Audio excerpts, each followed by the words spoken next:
Today, I think it's time to waste some time with random objects in my office. First, we'll start with a Robin Egg Blue multi-tool knife. It's pretty standard fare. It does have good spring-loaded action. Got the pliers built in. Got the traditional pocket knife. Can opener. Another can puncturing piece there. Got the Phillips head screwdriver. Flipping to the other side. Got a fingernail file.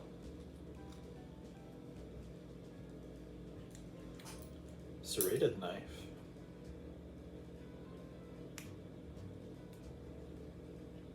A small flathead screwdriver tip. Call this one the pointer finger. I'm just like, hey, go over there. Yeah, you, over there. Hey.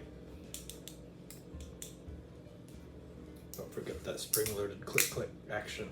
Yeah, that's satisfying. Nice. Next, we'll be taking a look at the Expert Gardener front trigger 7-pattern nozzle. It's durable metal construction.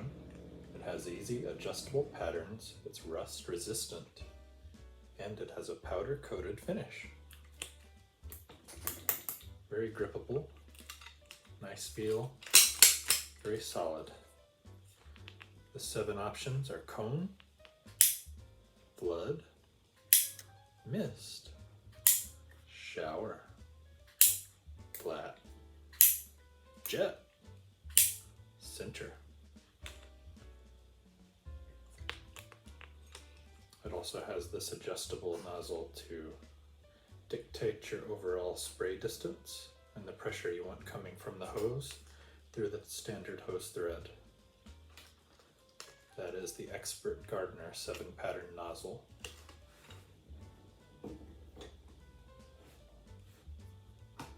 Here we go. You're not going to guess this one. Superman 64. This might very well be the most difficult, aggravating, and frustrating video game ever developed in Nintendo 64 history, and I own a copy. And right here on this little sticker spot is a $1 marker because I bought it from a video store that was closing down sometime around 2003, and they didn't even want to keep it. Superman 64. My brain is melted even trying to talk about it. I can't think straight. I don't like this game, and you wouldn't like it either. Don't go looking it up. You won't be interested. It's hard. It doesn't make a lot of sense. There was so much potential with this project. Such a beloved character, and it's absolutely ruined.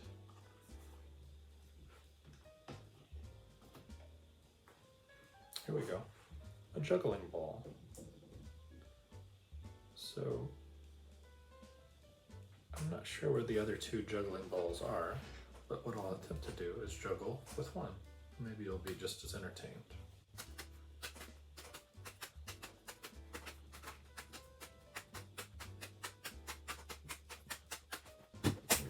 Here we go. A drink coaster. It's supposed to have kind of like a wood grain, like the side of a tree's bark, but they keep falling off. But it works nice on top of a cup to keep the flies out.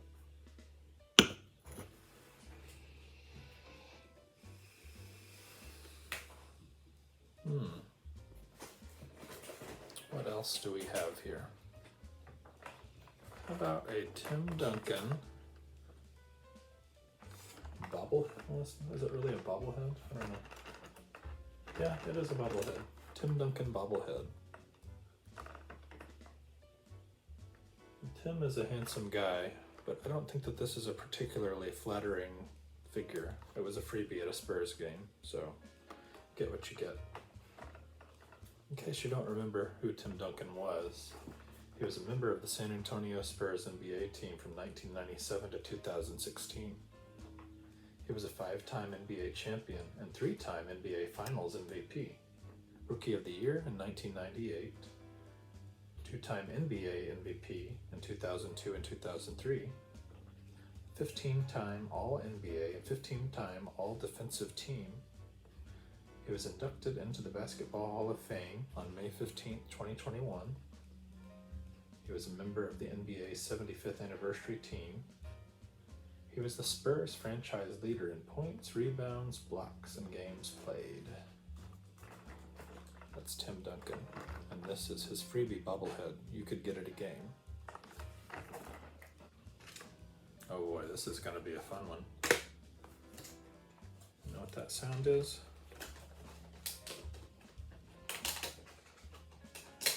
That is the sound of a DVD case. And what would life be without a couple of Steven Seagal Warner Brothers features, Under Siege and Under Siege 2? I'll tell you one thing, it would be better if this one didn't exist. This one's pretty good. Pretty good film. Tommy Lee Jones saves the day, for sure. But Steven actually looked like he was having fun and did most of his stunts as well, so on the whole, it's pretty good. I'm going to read the synopsis on the back, and then we'll move on from this and pretend like we didn't talk about it. Break out the heavy artillery. Steven Seagal is a one-man strike force waging war against hijackers intent on commandeering a battleship's arsenal of nuclear missiles. The pirates may have the tomahawks, but Seagal's got the chops in Under Siege, directed by Andrew Davis, and likened to Die Hard on a battleship. Tommy Lee Jones and Gary Busey co-star, all aboard for more excitement when Seagal confronts terrorists bent on turning a passenger train into a rolling command unit for an awesome weapons satellite in Under Siege 2 Dark Territory. The action's fast, fierce, and fun in this Die Hard on a Train. Eric Bogosian and Katherine Hagel co-star. Bye-bye, Steven. Here we go. This is a weird one. The Northern Exposure Cookbook. Actually got it autographed by Barry Corbin, who plays Maurice Minifield. Barry has never seen this, but allegedly he wrote the foreword, but I think it was actually just one of these authors.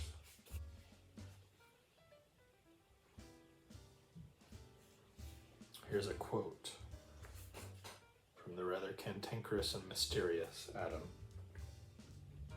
It's called dressing, all right?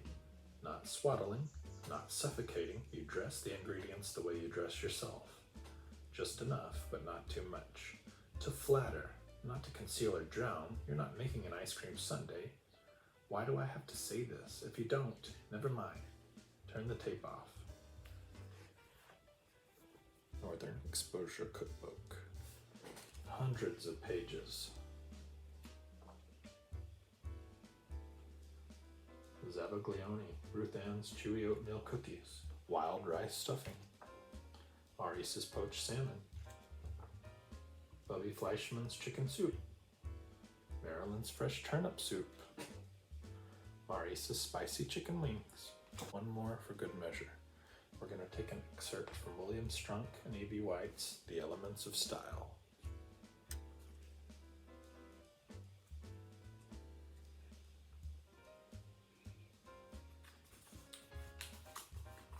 Elementary Principles of Composition. Choose a suitable design and hold to it. A basic structural design underlies every kind of writing. Writers will in part follow this design, in part deviate from it, according to their skills, their needs, and the unexpected events that accompany the act of composition. Writing, to be effective, must follow closely the thoughts of the writer, but not necessarily in the order in which those thoughts occur. This calls for a scheme of procedure. In some cases, the best design is no design, as with a love letter, which is simply an outpouring, or with a casual essay, which is a ramble. But in most cases, planning must be a deliberate prelude to writing. The first principle of composition, therefore, is to foresee or determine the shape of what is to come and pursue that shape. A sonnet is built on 14-line frame, each line containing 5 feet. Hence, sonneteers know exactly where they're headed, although they may not know how to get there. Most forms of composition are less clearly defined, more flexible, but all have skeletons to which the writer will bring the flesh and blood. The more clearly the writer perceives the shape, the better are the chances of success. Those are a few random things on my desk.